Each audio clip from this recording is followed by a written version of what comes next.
पहिलो अध्याय। धेरै वर्ष पहिले एउटा नारायणगढ भन्ने निकै राम्रो र ठूलो नगर गङ्गा नदीको तटमा शोभायमान थियो। त्यस शहरमा अग्ला अग्ला महल, देवालय, बगैँचा तथा अनेक दर्शनीय स्थलहरू विद्यमान हुनाले इन्द्रको स्वर्गरूपी जस्तै देखिन्थ्यो। त्यहाँका राजा चक्रवर्ती कहिन्थे। तिनका राज्यको चारैतिर बस्ने राजाहरू अधीन हुनाले ती राजालाई वर्षमा ठेकेको कर बुझाउँथे। ती मुख्य सम्राट भानुप्रताप स्वयं तेजस्वी प्रभावशाली हुनाले गुणी, विचारक, विद्वान, ज्ञानी आदिको कदर गर्ने बानी थियो।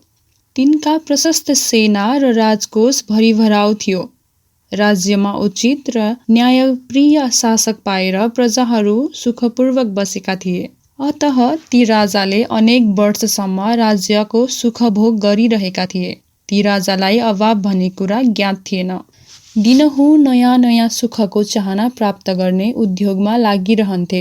तिनका अन्तपुरमा अनेक विवाहिता सुन्दरी रानीहरू थिए। ती प्रत्येक रानीहरूका निम्ति अनेक सेविका र दासीहरू थिए।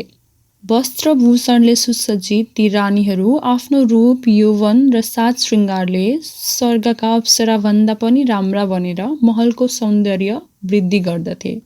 यी सबै सुखका साधनहरू भए तापनि राजाको चित्त अशान्त रहन्थ्यो।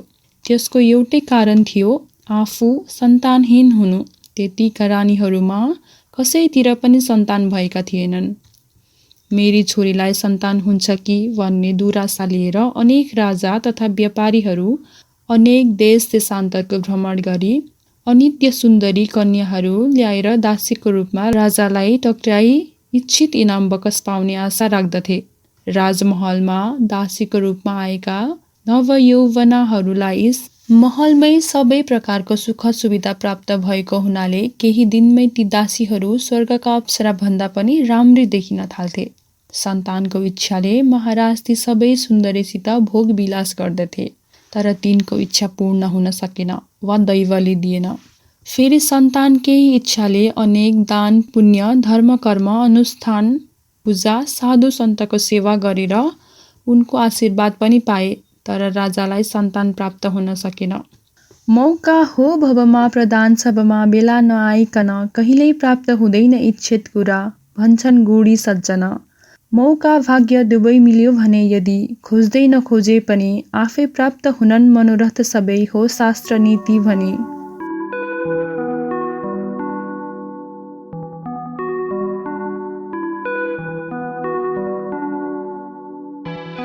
निकै दिनपछि एक दिन महाराज भानुप्रताप आफ्ना बुद्धिमान मन्त्री सद्बुद्धिसित बगैँचामा बसेर गफ गरिरहेका थिए।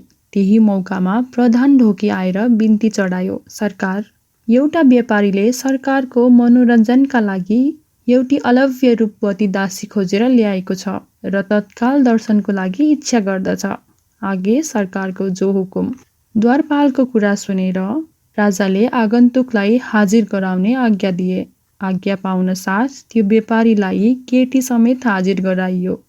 राजाले सोधे, महाशय, तिमी कुन देशबाट आएका? तिमीसित आउने यो सुन्दरी को हो? यसलाई तिमीले कहाँ र कसरी भेट्टायौ?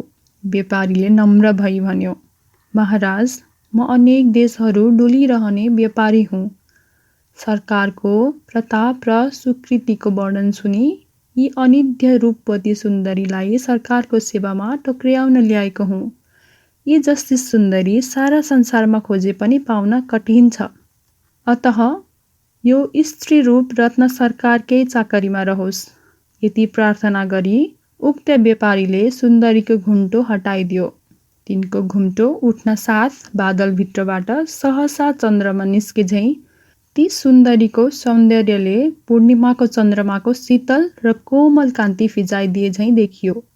तिनका दुवै कपोलबाट झुन्डिएर शोभित तर काला काला एवं औँठी झैँ बटारिएका केश गुच्छामा महाराजको मन, चित्त र हृदय गाडियो वा लोभियो। ती साक्षात् कामदेवकी पत्नी रति झैँ राम्री सुन्दरीलाई देख्दा महाराज केही बेरका निम्ति अचेत जस्तै भए। एकैछिनमा चेत फर्कियो र व्यापारीलाई यो दासीको मूल्य कति हो भनेर सोधे। व्यापारीले हात जोडेर बिन्ती गर्यो, दयानिधान मैले 1000 सुनका सर्फी दिएर किनेको हुँ, तर 2 वर्षसम्म यिनको पालन पोषण र सुरक्षामा त्यति नै अरू पनि खर्च भइसक्यो। तापनि अब म यी सुन्दरीलाई हजुरको सेवामा टक्र्याउन तयार छु। यसमा मोलको कुरा के नै छ र? ती व्यापारीको कुरा सुनेर प्रसन्न भएका महाराजले भने, हे महाशय, मलाई कसैले कुनै वस्तु दियो भने म त्यसलाई केही मोल नदिई लिन तयार छैन, अतः म तिमीलाई दोब्बर मूल्य दिनेछु। यति भनेर राजाले राजकोषबाट व्यापारीलाई 1000 असर्फी दिनु भन्ने आज्ञा दिए। व्यापारी प्रसन्न भएर असर्फीका थैला लिई तत्काल बिदा मागेर आफ्नो देश गयो। त्यसपछि महाराजले ती अनिध्य सुन्दरीको चाकरीमा अनेक दास दासीहरू खटाए। अङ्गरक्षक भनेर 4 जना स्त्री अफिसरहरू पनि नियुक्ति गराइदिए। राजाका आज्ञा अनुसार ती दासीहरूले ती अलव्य सुन्दरीलाई उत्तम शाही स्नान घरमा लगेर स्नान गराई शरीरमा सुगन्धित अत्तर, बहुमूल्य राजसी वस्त्रहरू पहिराई, अनेक रत्नहरू जडेका अमूल्य आभूषण, मोतीका माला, हिराका हार पहिराई सुनमा सुगन्धजै पारे। अनि ती सेविकाहरूले तिनको रूप लावण्यको बारम्बार प्रशंसा गरेर धन्य धन्य भने। ती दासीहरू नारी नै थिए, तापनि उनको सौन्दर्यमा लट्ठिएर मोहित झै भए। त्यसपछि एउटी मुख्य दासी गएर महाराजसित बिन्ती गरी, सरकार, हुकुम बक्सिए यिनलाई 5-7 दिन पूर्ण विश्राम गराई, बाटोको श्रम हटाई, प्रसन्न चित्त पारी अनेक थरीका राजश्री भोजन सामग्रीको सेवन गराई सबै तरहले उपयुक्त र स्वस्थ तुल्याउनेछौँ। अनि सरकारको नजर हुँदा यी अझ बढ्ता रूप सौन्दर्यकी खानी देखिनेछन्।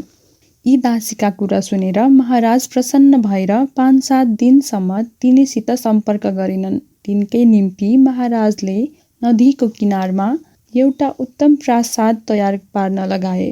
त्यो महलमा दैनिक काममा चाहिने सबै प्रकारका सामग्रीहरू र खानपानका राजश्री सामग्रीहरूले भण्डार भरिदिए।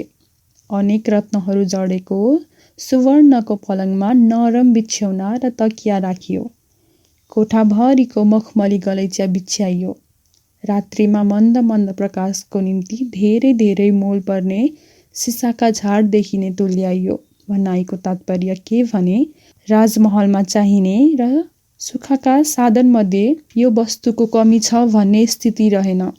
झ्यालढोकामा बहुमूल्य रत्नयुक्त पर्दा टाँगिए। ती पर्दा हावाले बिस्तार बिस्तार हल्लाउँदा अपूर्व शोभा देखिन्थ्यो। पाककलामा निपुण 4-5 स्त्रीहरू भान्सामा खटाइए। ढोके सिपाही पनि स्त्रीहरू नै लुगा गहनाले सुसज्जित भएर आफ्ना स्थानमा उपस्थित भए। अनि ती नयाँ सुन्दरी त्यही उत्तम प्रासादमा निवास गर्न थालिन्। राजाको महलमा सबै प्रकारको सुख सुविधामा सुखपूर्वक बस्ने ती नयाँ सुन्दरीले बोलेको कसैले सुन्न पाएका थिएनन्, वा तिनी बोल्दै बोल्दिनथिन्।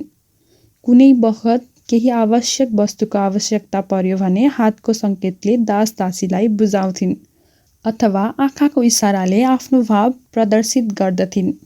त्यसरी उनले कहिल्यै पनि कसैसित नबोलेको देखेर यिनलाई विधाताले रचना गर्दा यस्तो अलौकिक सौन्दर्य प्रदान गरेर बाँडिदिन बिर्सेछन् भन्ने शङ्का लाग्न थाल्यो। त्यसपछि 5औं दिन साँझमा नदीतिरको झ्याल उखारी ती अनिध्य सुन्दरी उत्तम कुर्सीमा बसेर प्राकृतिक सौन्दर्य हेर्न लागिन्।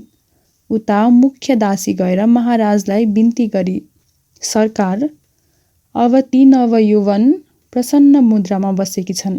त्यति सुन्नासाथ राजा जुरुक्क उठेर तिनी बसेको कोठामा पुगे। राजाको सवारी त्यहाँ हुन साथ बत्तीहरू बालिए। बत्तीको स्वच्छ प्रकाशले पूरा महल नै प्रकाशित भयो।